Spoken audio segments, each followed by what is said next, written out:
Hello parents, my name is Eloise Lee Her and I'm a qualified teacher having taught in Germany, South Africa and Zimbabwe, and most recently in my own home for my own 3 children. Having experienced both in the formal schooling environment and at home, I've been thinking about you finding yourself suddenly homeschooling during this worldwide COVID-19 pandemic. I know that your responsibilities are wider than educating your children, that you have many other roles to fulfill. You may be a single parent. You may even be facing a lot of challenges and insecurity with work-wise at this time. So to feel the extra added responsibility of the education of your children might well be very daunting. Those of us who do it by choice feel daunted all the time, so I can just imagine that this must be quite an intimidating time.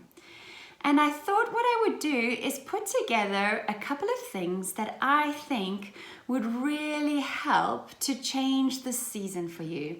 Let's think of them as 5 gear shifts that make the road to driving with your children at home during this season a little bit smoother. Take a look. Picture a gear stick in your car. First gear all the way through 5th.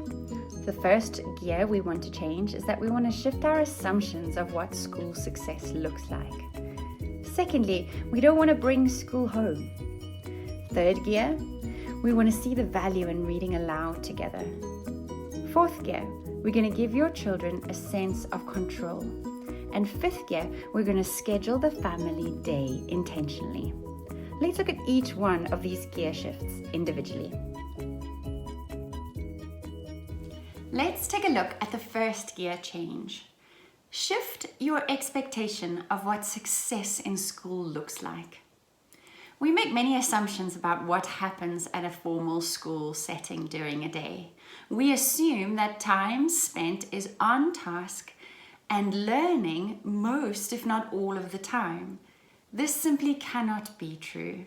So many people, teachers, administrators in the same system making a lot of managerial and organizational things happen, there can only be a certain amount of focused learning time. It just simply isn't true that every minute of school hours is constructive. And so every minute during school times at your home need not be either. You need to understand that schools also did not necessarily see this thing coming. The teachers who are sending you work home or trying to connect to you on various online platforms have not particularly been trained to do this. They too are finding their way. So it's important to not assume that they know exactly what they're doing and what they need to expect from you. Have patience with them. My hunch is that teachers are bound to send you more work than is absolutely necessary. Homeschool curriculum developers do the same. They don't want you to be stuck in a situation where you feel you need more content and you don't have it. So they give you more than you need. This is important to know because you might just be stressing that you're not getting to every single thing when the assumption has not been that on the side of the teachers. Don't measure academic outcome at this time for the work that your child is doing. It's just going to frustrate you. Instead, measure growth. Measure any sign of development in the learning process with your child. It may be something as simple as a change in attitude about a piece of work, a bit of enjoyment that there wasn't there before, a revelation of a problem that you didn't realize was a problem and they didn't realize a problem. If we measure growth rather than outcome, 2 things happen. 1, we are measuring something we're trained to measure and not something we're assuming needs to be at a certain development at a certain time. And secondly, growth always has to add up. Every little bit of sitting down and working and developing and growing adds up. It must. And so ultimately and cumulatively, you have great work happening in your home. Focus on connection rather than on outcome. Connected brains are the ones that are able to learn well. And I have a hunch that even though you have many other responsibilities outside of your work and your children, that you will not look at this season and wish that you had maintained a cleaner home. You are going to look back at this and very likely treasure the moments of connection that you had with the children in your care. Ready for a second gear change? Don't bring school home. The things that we associate with school, desks lined up, uniform clean and sharp, bells, order, structure, those are all things that aren't necessarily conducive to learning. What they are there for is to help a big organization with many people move over some set, standardized aims for a group of children and for an organization to run smoothly. These are not the things that you need for learning. Lean into the things at home that makes being at home great.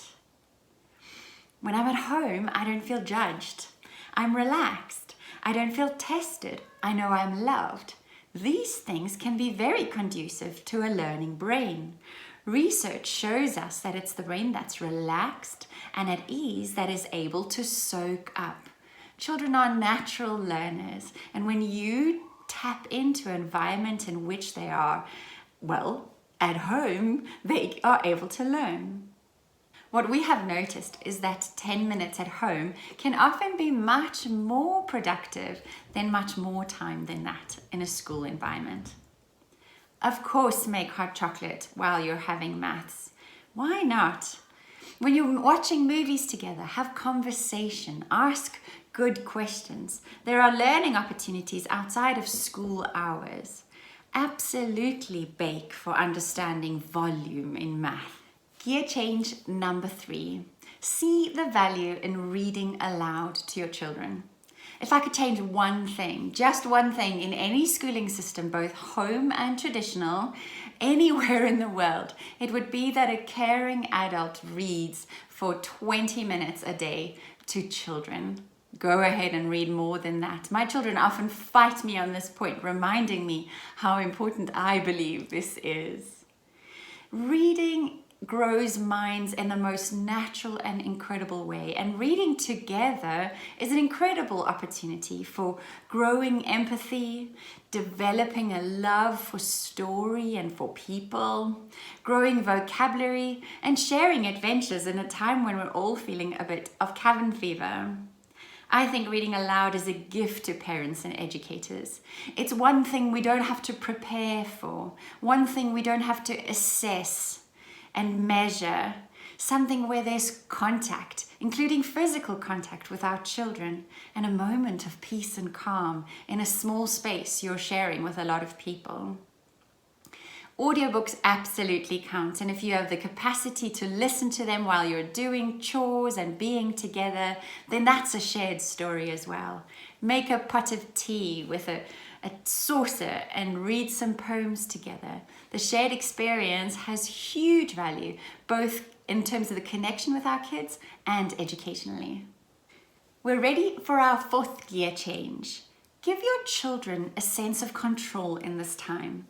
You have to remember that you're not the only ones that have been sent home. They have too. They don't have their peers and their routine and the things they find easy and smooth. What they might feel especially is a loss of a sense of control or independence, and this adds to stress in all of our lives. I suggest a meeting in the morning, perhaps at breakfast, where you talk through the things of the day. What will they be allowed to eat? What will we have for lunch? What will happen when they get to a place where they can watch something together and they're bound to argue about whose turn it is to choose? When we make these decisions with brains that are not hot and angry, it's much easier to think clearer, and kids can go into the day with a sense of control of their lives.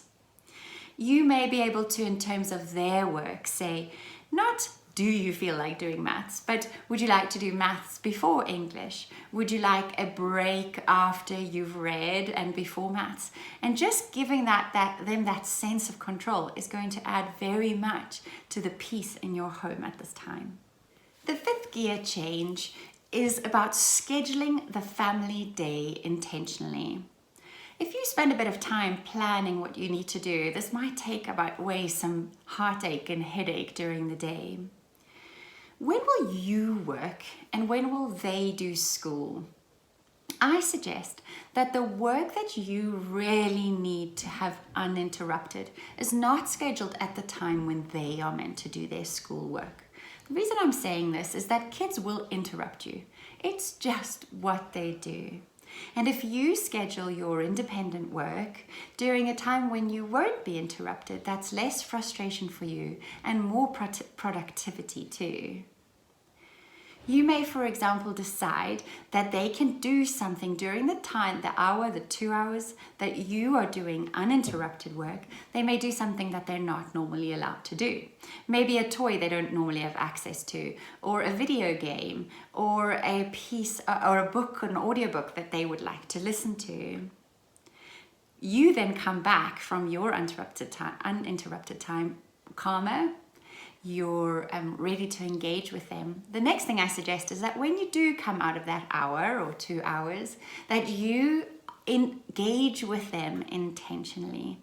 10 minutes face-to-face with a child takes out so much more of constant nagging interruption. Go and see what they built on Minecraft while you were working. Have a quick look at the drawings they did while you were busy. One way that you might be able to do this as well is for you to schedule some early work for yourself. You know, we think that because of the training of when school starts so early, that's the best time kids have to learn and we should get them to a desk, the time a school would have started. Well, that's simply not true. Kids need to sleep. They need to wake up slowly, and it's an advantage you can have at this time that you'll soon miss when you're back into the rushing off to school early in the morning. Let them wake up slowly, let them read, play some Lego, do some chores while you get some work done too. That way, when you do get together to do their work, we're all in a calmer state of mind. Then, of course, you're going to have to, at some point, have them do the work sent home or online in contact with their teachers.